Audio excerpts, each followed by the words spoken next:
Good afternoon मित्रांनो. आज मी आपल्याला ॲपरिझम 120 पासून पुढे वाचन करीत आहे. आणि म्हणून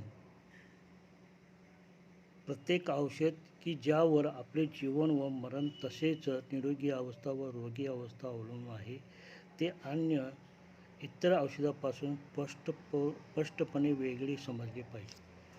म्हणजे एक औषध दुसऱ्या सुकृतदर्शनी समान दिसणाऱ्या औषधापासून भिन्न अशी आहे हे ओळखता आले पाहिजे. ही भिन्नता ओळखण्याकरिता सिद्धीकरणाच्या वेळी निरोगी माणसावर काय परिणाम झाला हे बारकाईने व सूक्ष्मपणे लिहून ठेवले पाहिजे. म्हणून त्या औषधाचा होमिओपॅथिक सिद्धांतानुसार आपले मानसिक व शारीरिक आरोग्य लवकर व कायमचे दुरुस्त करता येईल. ॲपरिझम 121. औषधाचा निरोगी माणसावर प्रयोग. औषधाचे गुणधर्म ठरवण्याचा उद्देशाने करीत असताना एक गोष्ट लक्षात ठेवली पाहिजे, ते म्हणजे धडधाकट माणसावर प्रयोग करताना औषध व तीव्र असेल तर ते अतिशय अल्प प्रमाणात वापरले पाहिजे. कारण कितीही निरोगी व धडधाकट मनुष्य असला तरी औषधाची परिणामाची शक्ती पण बरीच तीव्र असते. औषध जर सौम्य असेल तर जास्त प्रमाणात घ्यावे. औषध जर अगदी सौम्य असेल तर त्या माणसावर प्रयोग करायचा आहे तो मनुष्य किंवा प्रायोगिक प्रवर निरोगी, नाजूक व सुसंस्कारक्षम व संवेदनशील असावा. ॲपरिझम 122. निरोगी व्यक्तीवर सिद्धीकरण करीत असताना ज्या औषधाची आपल्याला संपूर्ण माहिती असून त्याचा शुद्धतेविषयी खात्री आहे तसेच औषध वापरायस पाहिजे. कारण या प्रयोगात वापरण्यात येणाऱ्या 5 द्रव्यांचा पुढे औषध म्हणून उपयोग करायचा आहे. याच औषधावर माणसाच्या जीविताचे भवितव्य अवलंबून आहे. म्हणून हे प्रयोग निश्चित स्वरूपाचे असावेत. ॲपरिझम 123. या प्रयोगाकरिता आपण जी औषधे वापरतो ती अगदी साधी व शुद्ध असावी. वनस्पती जर प्रयोगार्थ घ्यायचे असेल तर त्या वनस्पतीचा ताजा रस वापरावा व त्यात थोडे मद्यार्क घालावे, जेणेकरून ते औषध खराब होणार नाही. परकीय खाद्य वनस्पती जर प्रयोगासाठी वापरायचे असेल तर त्या वस्तूचे चूर्ण वापरावे किंवा तिचा मूलार्क म्हणजे मदर टिंक्चर मद्यार्क मिसळून तयार करावा. जर वनस्पती ताजी नसून वाळलेली असेल तर प्रथम औषध बारीक कुटून त्यावर उकळते गरम पाणी टाकून अर्क काढावा व प्रयोगात आणावा. या एकंदरीत औषध अगदी ताजे असावे, कारण औषधात ताजेपणा राहिला नाही तर त्याचे गुणधर्म आपणास बरोबर समजणार नाहीत. उद्देश एवढाच की प्रयोगात जास्तीत जास्त शास्त्रशुद्धता असावी. ॲपरिझम 124. हे सिद्धीकरणाचे प्रयोग करीत असताना जे काही औषध वापरायचे ते एकावेळी एकच असावे, त्यात भेसळ नसावे, ते औषध शुद्ध असावे. जे औषध पहिल्या दिवशी वापरण्यात येते तेच व तसेच शुद्ध औषध दुसऱ्या दिवशीही वापरावे. म्हणजे प्रयोगाला त्या औषधाचे निरोगी माणसावर होणारा परिणाम निश्चित समजून येतील.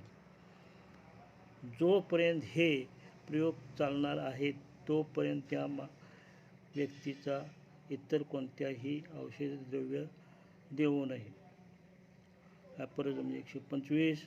हे सिद्धीकरणाचे प्रयोग चालू आहेत तोपर्यंत त्या प्रयोगाचे जेवण अगदी साधे असावे. मसाल्याचे कोणतेही पदार्थ त्या जेवणात नसावेत. भाजीपाला वगैरे असावा. कोणत्याही मादक पदार्थाचे सेवन करू नये. चहा, कॉफी, तंबाखू किंवा दारू यासारख्या व्यसनी पदार्थांचे सेवन करू नये.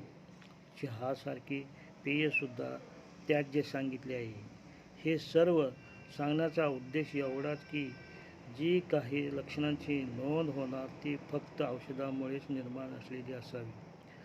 अन्नपदार्थात कोणत्याही प्रकारचे औषधी गुणधर्म असणारे पदार्थ पण जेवणात असू नयेत. उदाहरणार्थ मुळा, कांदा, लसूण वगैरे पदार्थ त्याच औषधी गुणधर्माचे असल्यामुळे ते त्याज्य आहेत. कारण या पदार्थात अल्प प्रमाणात का होईना पण औषधी गुणधर्म आहेत.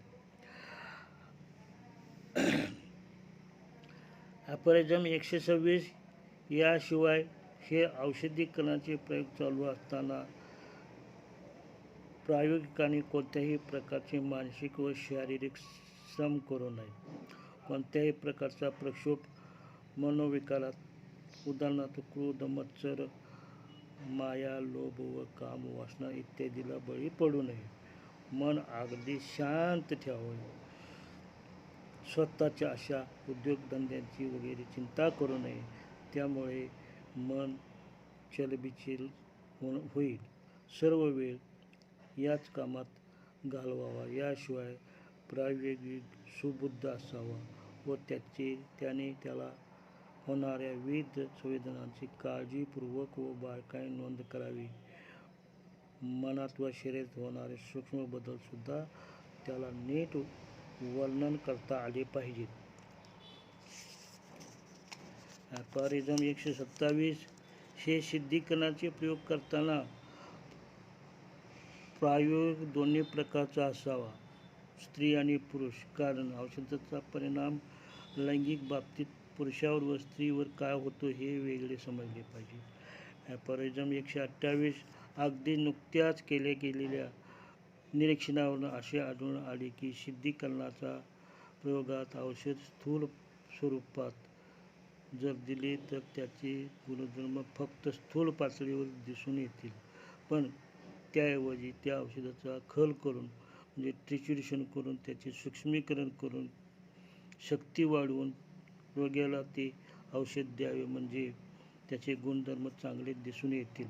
कारण त्या औषधात वास करीत असलेली सूक्ष्म शक्ती जागृत होते व ही अशी सूक्ष्मीकृत औषधे आपल्या सूक्ष्म पातळीवर आघात करतील आणि नंतर या प्रयोगात मानसिक लक्षणे सुद्धा दिसून येतील. हे सूक्ष्मीकृत औषध सहसा 30 शक्तीचे द्यावे. या शक्तीच्या औषधाच्या 4 ते 6 गोळ्या 3 ते 4 वेळा बहुधा उपाशापोटी घ्याव्या व असे बरेच दिवसापर्यंत केल्यास लक्षणे निर्माण होतील. ॲफोरिझम 129 जर अशा तऱ्हेने देण्यात आलेल्या औषधांचा परिणाम नीटपणे दिसून आला नाही तर औषधाची मात्रा वाढवावी लागेल. 4 ते 6 गोळ्या दिवसातून जास्त वेळ घ्याव्या लागतील. सर्व माणसांची संस्कार क्षमता सारखी नसते. मग ती प्रायोगिक व्यक्ती दिसायला कमजोर असो किंवा धष्टपुष्ट असो, औषध कमजोर असो किंवा तीव्र असो, त्याचे परिणाम कमी अधिक प्रमाणात दिसून येतात. माणसाची संस्कार क्षमता प्रयोगापूर्वी समजण्याला काहीच मार्ग नाही. म्हणून सुरुवातीला कमी प्रमाणात औषध घ्यावे व परिणाम दिसून येत नसेल तर मात्रा वाढवावी लागेल व चांगला परिणाम दिसून येईपर्यंत औषध पुन्हा घ्यावे लागेल. ॲफोरिझम 130 अगदी सुरुवातीलाच जोरदार स्ट्रॉंग डोस दिला तर